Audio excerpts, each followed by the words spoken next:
Hi everyone, it's Danny from Orchid Nature. Okay, so today we're gonna separate this climber Paphiopedilum. This is actually a baby Paphiopedilum that decided to grow from on top of the mother plant. Usually Paphiopedilum orchids produce side babies like this, but for some reason this Paphiopedilum decided not to flower, not to bloom, but produce a cakey, if I can call it like that, a baby on top of the mother plant. So what I did a few months ago is try to provide a moist environment around this baby, because I saw it had tiny little root nubs that simply dried off when they reached the air. Paphiopedilum orchids don't like to be dry. They don't produce aerial roots like Phalaenopsis orchids do, and so on. They just need to have constant moisture around them for the roots to develop properly. And I've learned this the hard way. I almost lost a Paphiopedilum because I potted it only in bark medium and it stayed too dry. So anyway, if you didn't see this video where I tried to make a sort of a little pot on top of the orchid here with sphagnum moss, you have a link in the description towards that video I made a few months ago. Now, since then, I didn't think this baby will produce any roots, but fortunately it has, and you can see a tip right here. You're gonna see a lot more roots when I unpot it.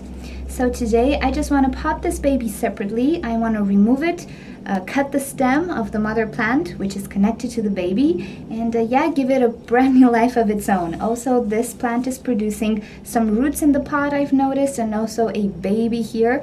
It's doing much better than how it used to look like. If you're interested to see how this orchid looked like when I received it last year, you have a link in the description towards that video as well. Okay, so enough talking. Right now, I will try to remove this little pot here just to see how I am, where I should cut, and so on. Now for this, I have my trusty scissors, which I sterilized. I dipped it in alcohol and just flamed it a little bit. Be careful not to burn yourself if you want to disinfect this way. I'm taking a lot of precautions because I did have some virus orchids, so I decided to flame it just to be sure, and I always flame it after each orchid. Okay, so now I will try to cut this little cup away without actually damaging the roots, so excuse me for a little bit, but I need to see where I'm gonna cut. Okay, so I removed the sphagnum moss around this baby, and as you can see, I do have two lovely new roots here, and also another one which is growing here in the leaf. I could have waited just a little longer for these roots to get bigger, but the little pot I made was just too tiny, and yeah, I just want to give it a life of its own and see how it does. Anyway, so now it's time to separate this baby from the mother plant, and to do this, I will cut the stem right below the roots here. And I'll try to give it a good clean cut. There we go. And this is the baby separated from the mother plant. Now, since this is a big wound for an orchid, I will try to disinfect it or try to limit the appearance of rot. And I will try to do this using a little bit of hydrogen peroxide. Now, this will only oxidate a little bit the wound here, and it will disinfect it. I don't need to spray it all around the roots. This orchid is pretty healthy. It didn't have any pests. I disinfected it then, so she's good now. So hopefully you can see this. The hydrogen peroxide is fizzing away. It's starting to oxidate the tissue here, which is good. It's actually pretty much sealing it up. And if I will wait a little bit longer, it will get a reddish color. This is how it usually happens with any sort of plant. This is good. It's just a process of oxidation. So as I told you, this is not the only thing I will use. So what I will use now is actually cinnamon powder. There we go. And I will just dip the stem, not the roots, never put cinnamon on the roots, but just the stem. I'm just gonna dip it into a little bit of cinnamon to seal off this wound even better. And hopefully now I will limit the appearance of molds and fungus and rots on this stem. Hopefully. This is the first time I do it, so we'll see what happens. Okay, so for this tiny orchid, I chose a tiny little pot. I drilled some side holes for some extra ventilation in the pot.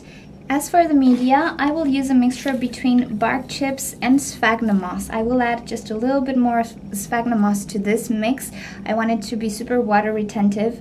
Paphiopedilum orchids do not like dryness for too long. The roots will immediately stop growing and might eventually die.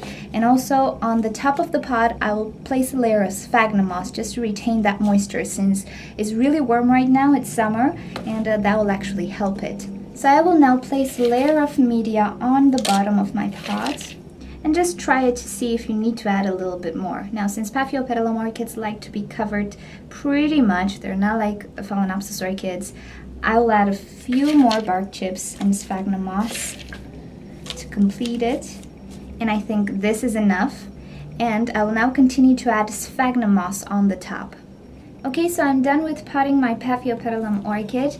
As I told you, Paphiopedilums need to stay a little bit deeper into the soil than most other orchids. And this is because their roots will not develop at all in air. They will not rot. I've never noticed any rot issues with Paphiopedilum orchids. And also, you could say that this leaf is a little too low. Well, I have a root coming out right above it, and that root will not develop if I don't have media around it. So I think it's good. Anyway, the sphagnum moss is pretty airy. Also, my pot has side holes. It's not too big, so it will not retain too much water. And yeah, I hope this Paphiopedilum will now develop normally. I have to say, I don't know what kind of Paphiopedilum this is. It looks different from my other Paphiopedilum orchids, and the use of sphagnum moss as a top layer is a real lifesaver for some of my orchids. I wouldn't do this with Callia orchids.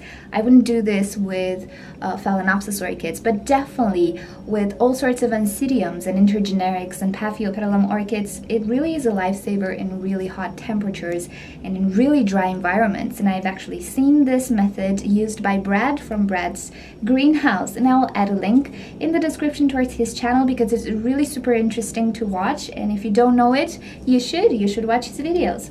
Okay, thank you guys for joining. I will keep you updated with this plant and also with the mother plant, which looks kind of terrible at this moment. I will seal the wound off here with some cinnamon as well, and I'm looking forward for this baby to grow. It will take quite a bit of time until it will bloom, but hopefully this baby will not produce any other shoots from on top. I will have a flower eventually, hopefully. So I'll keep you up to date. Thank you for joining, and I hope you learned something new about Paphiopedilum orchids. And if you want to see more videos, don't forget to subscribe to my channel, and also leave me your comments and suggestions and questions in a comment below, and visit orchidnature.com for more goodies. I'll see you next time. Bye!